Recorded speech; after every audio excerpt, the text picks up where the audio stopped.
Hello and welcome to today's video. We are here for our weekly Overwatch League power ranking video.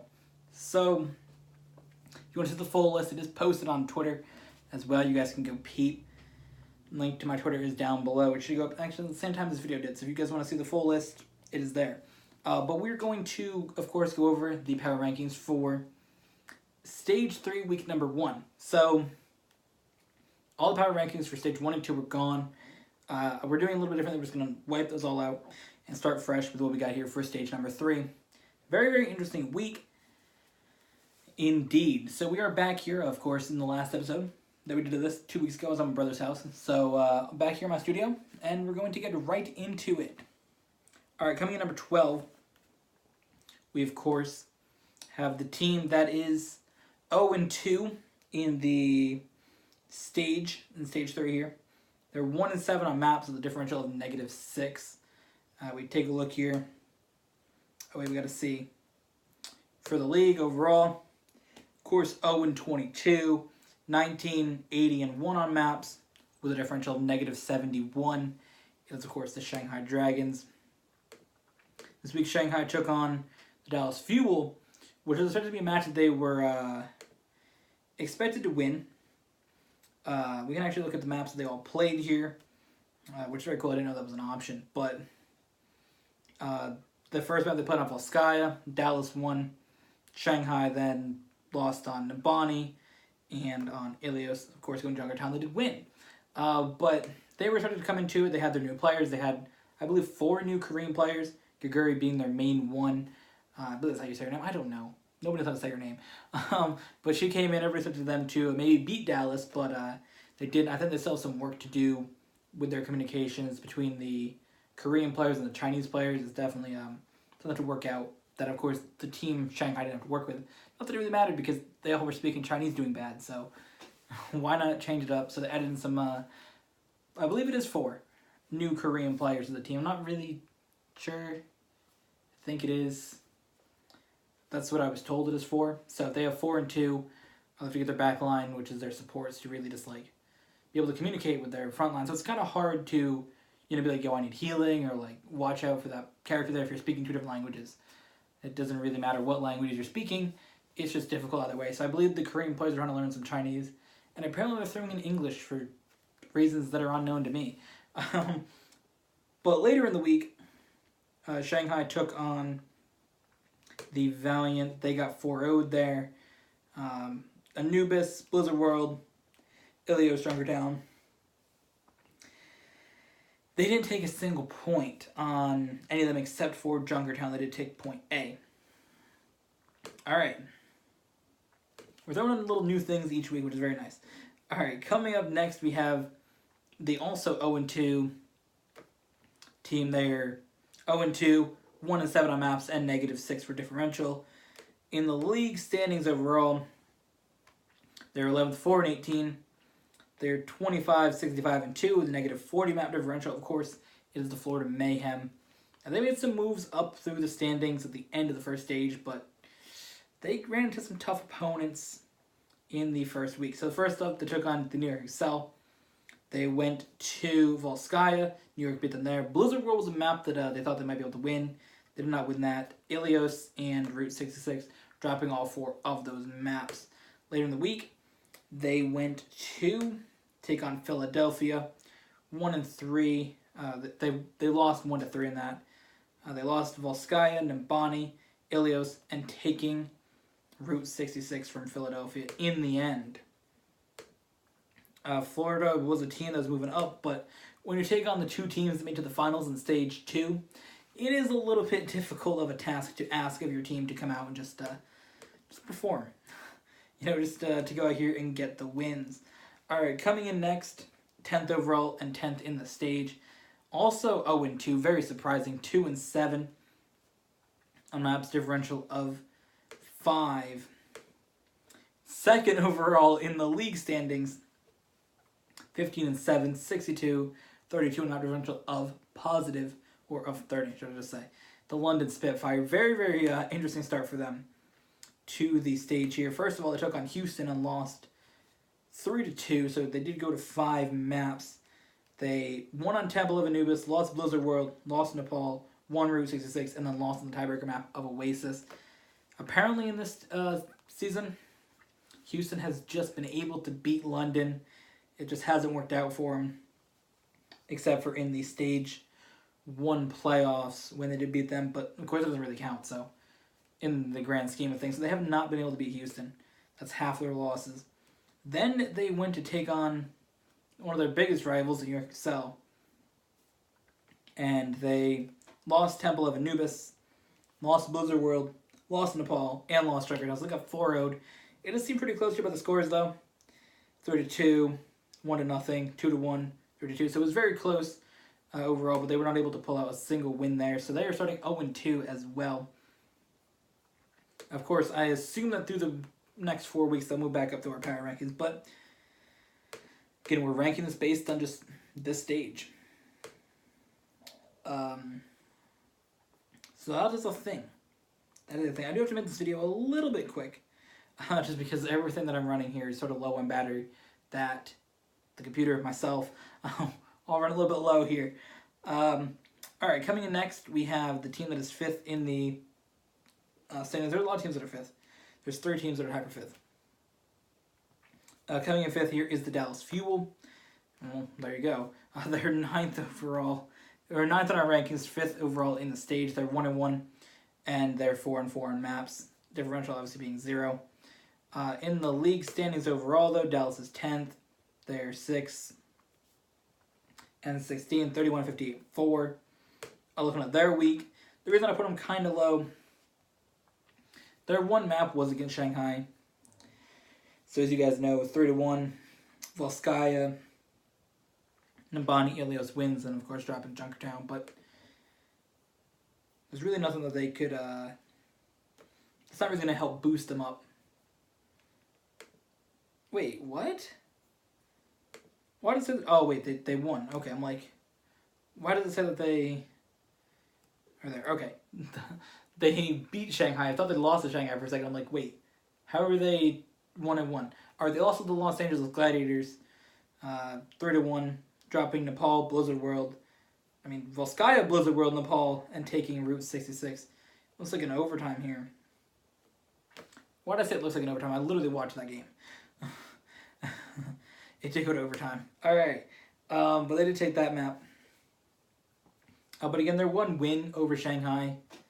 I mean, what am I supposed to do? Credit them a lot for beating them? I mean, I guess they came out and they were expected to lose to Shanghai, so it's very impressive. All the desk was predicting it. Everybody was. Alright, coming in next here is 8th overall in the stage and 8th here in our ranking. San Francisco Shock, 1-1 as well. So there's a lot of teams that are 1-1. Philadelphia Soul, Los Angeles Gladiators, Fuel, Shock, and Outlaws are all 1-1. New York Valiant, Uprising, or New York Valiant, Boston are 2-0, and then London, Florida, and Shanghai are all 0-2. So very interesting there. But we have the Shock in 8th, and 8th here overall. They're 1-1, 3-5 on maps, -2 map differential. Let's look here at the standings. There's 7-15. 36, 53, and 3 with a differential of 7. Alright, I just did a whole live stream, so I'm kind of like, oh my god, I need to stop. Alright, so they took on the Gladiators and won 3-1. They took Volskaya, Nambani, and Ilios. No, they took Nambani, Ilios, and Junkertown, dropping Volskaya there. Now, I think that they're pretty good with their new additions to their team. I think that give them a couple weeks, and they might be able to come out here and get some more wins and shock everybody hard. I had to. Then they took on Seoul Dynasty, got 4-0 there, losing Nubis, Blizzard World, Ilios, and Junkertown in overtime. That was stressful. The first, like, Anubis and Blizzard World, oh my god, watching those. As you guys know, Seoul Dynasty is my favorite team, so. I don't want to watch it. What the hell? You can click and watch them? Alright, that's cool. We're not watching them now. But yeah, so that's the thing. So I think with their new additions, get some of those younger players in there, give them some time, they'll figure it out. Now, a lot of the people in the desk analysts, they all said, San Francisco can beat Seoul. They came close to beating them on Blizzard World and Anubis, that's for sure. And honestly, was it Ilios? Or something like that. Alright, coming in next year, 7th in our standings, 9th. We're coming in, oh my god, 7th in our power rankings, 9th in the stage. 1-1 Houston Outlaws are 3 and 6th with a -3 map differential. In the league, they're 7th, 13 and 9. They're 55-41, the map differential of 14. Let's look at Houston's week. Houston started out winning over London, as we said. They took and lost Anubis, but won Blizzard World, Nepal, lost Route 66, and then won Oasis again. They've been able to beat London pretty easily throughout the stage. But they did come up short against the Boston Uprising. So it just shows that they're sort of like a middle-of-the-road team still. They haven't really broken out yet, but they have potential to. Boston winning 4-0 and then winning Anubis, Nabani, Nepal, and Junkertown. Pretty standard, pretty easy for them there. So Houston again showing that they have flashes of being a good team. Being able to beat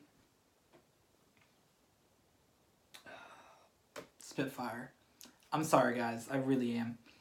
I was streaming with Lamine. If you guys didn't see that stream, it should be up on YouTube by now. But I was streaming with him for a little bit, for a while. I got home at like 7, went to the doctors, and then started streaming a little bit later, and it was rough. I tweeted about it, but yeah, definitely a struggle. But you know, right after I'm like, oh yeah, I gotta make that video. So we're here, we're living. All right, so what do we do? Outlaws. All right, coming in number 6, we have the Los Angeles Gladiators. That's the wrong page. We're looking at the stage first. They're 1-1. They're 4-4. Map differential, of course, of 0. The Gladiators. 3-1 against the Shock. They again took Volskaya. They lost.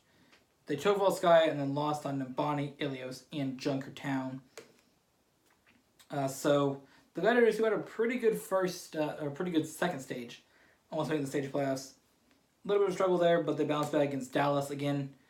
They lost to, oh my god, battery mode 10%, no.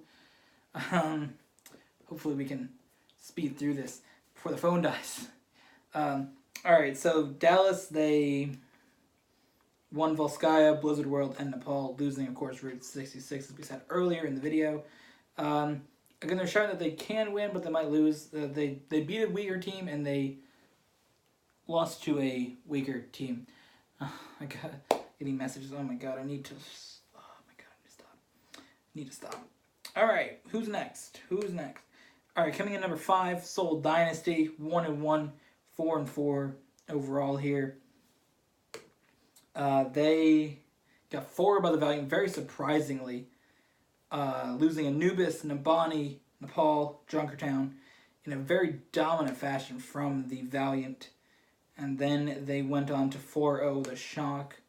Again, in a closer game on Anubis, Blizzard World, Ilios, and Junkertown. I feel like they have to start their starting players. That's their issue. They can start their main people. They can win matches. Alright, coming in at number 4 here. Again, we're trying to speed through it so my phone doesn't die. We're looking at Philadelphia Fusion here. They are 1-1 as well.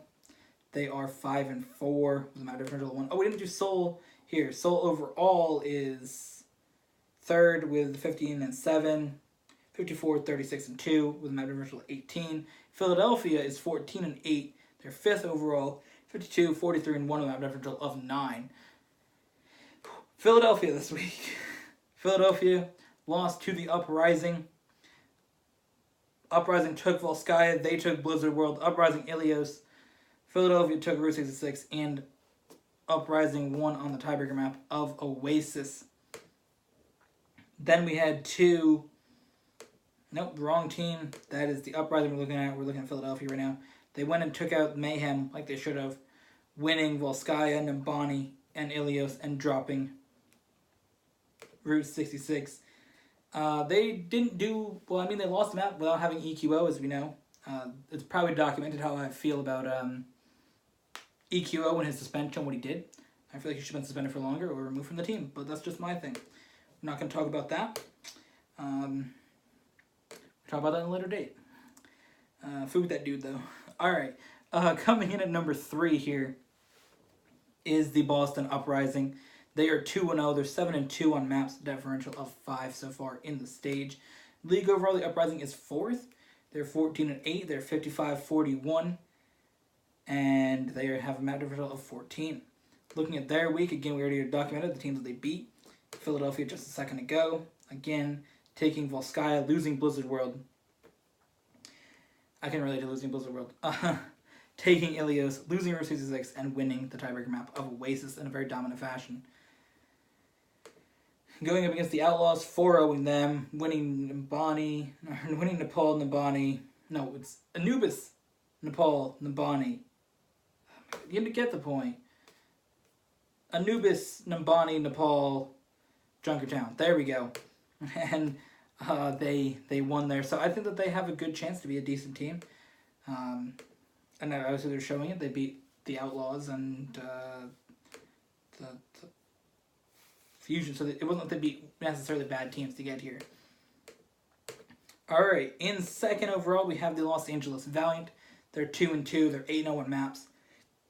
And in the league, they're 6th place overall. 13-9. They're 52, 36, and 4. 16 map differential. They 4-0 the Seoul Dynasty, winning on Anubis, Nambani, Nepal, and Junkertown. Very impressive win over Seoul. But the reason that they're not first overall is because they also 4-0'd Shanghai. Okay? They're the worst team in the league. So you beat one of the top 3 teams and you beat one of the worst teams. So it really balances out compared to New York's wins over London and somebody else. So they won on Anubis, Blizzard World, Ilios, and Junkertown. Good start for them. They do have some young players in there, some good changes. Maybe they'll move their way up through the rankings to first place. Maybe we'll see them in the stage playoffs. Who knows if the Valiant can keep it up next week when they play against... Alright, they're going to win next week. They got San Francisco and Dallas. Alright, coming in number 1, as you guys know, the New York Excel. They're also 2-0. 8-0 on maps this week. They're 20-2. They are outclassing the Spitfire and Dynasty by 5 wins. Spitfire and Dynasty are both 15-7. New York is 20-2. And for Spitfire and Dynasty, Spitfire is the only one of the 2 that have been able to beat New York, and I believe that was only once. So only Philadelphia and London have beat New York total in the league. Maybe Seoul can later on. But yeah, they're a really good team right now. They're 73, 19, and 2 on maps, a differential of 54. That is just insane. If you guys want to see, I did a team. I built a whole Overwatch League team. If you guys want to go see that, the video of it yesterday. Oh no, this video was up Sunday, so it was yesterday. Great video. You guys should totally go check it out. See the players that I added to my team and what we did. So first of all, the reason that I put New York over the Valiant beat the 3rd best team and the worst team. New York beat the 2nd to worst team and the 2nd best team. So very, very close between the teams that they won and lost to. Or not with the teams they beat. They both beat a top team and both beat a bottom team. New York beat the Mayhem 4-0 at Volskaya, Blizzard World, Ilios, and Route 66. And then they went off to take on the Spitfire on the last day, the last match. Took on Anubis, Blizzard World, Nepal, and Junkertown. Alright, so thank you all for watching. If you guys want to see a great place to see more stuff that I have to say about the Overwatch League, go click the links down below. You can go peep on Twitter. Also, make sure to go check out the previous thing that I did where I built the team. I'd like to apologize for being super tired. But I really just powered through this video for 20 minutes here. I got through everything. I hope you guys liked the addition of the maps. I hope maybe next week we can slow it down, because I know this video is going to be about 20 minutes. If we can slow it down to about 25, maybe my phone won't be dead, because it said 10%. So I don't know what it's going to be at when I stop this video. Also, maybe the computer will be a little bit less dead, because I had it running over here, because I was watching stuff while I was streaming. But hopefully next time, we'll just slow it down a little bit. But I hope you guys enjoyed this Stage 3, Week 1. Also, we haven't been able to talk since New York beat the Fusion, because of course we didn't do the power rankings involving that. Very impressive for them to come back from that being down 2-0 to win stage number 2. Very cool. Exciting to see that. See an all-Korean team win. Of course, you guys know I like all Korean teams. I like Korea's general, as you guys know. So see an all-Korean team win both stages is very cool over the Fusion. And yeah, so made a bet with the meme. He has to buy a golden weapon for Zara next. Alright, but with that, thank you guys for watching. Check the links down below. You guys can peep Twitter, where we have a lot of crazy stuff. I tweet about Overwatch all the time, and about Korean curling women's team. But if you guys want to see about that stuff, click the link down below, go see Twitter, and we'll see you guys in the next one. So thank you all for watching. Hope you guys enjoy. We'll be back next Sunday for power rankings of Stage 3, week number 2.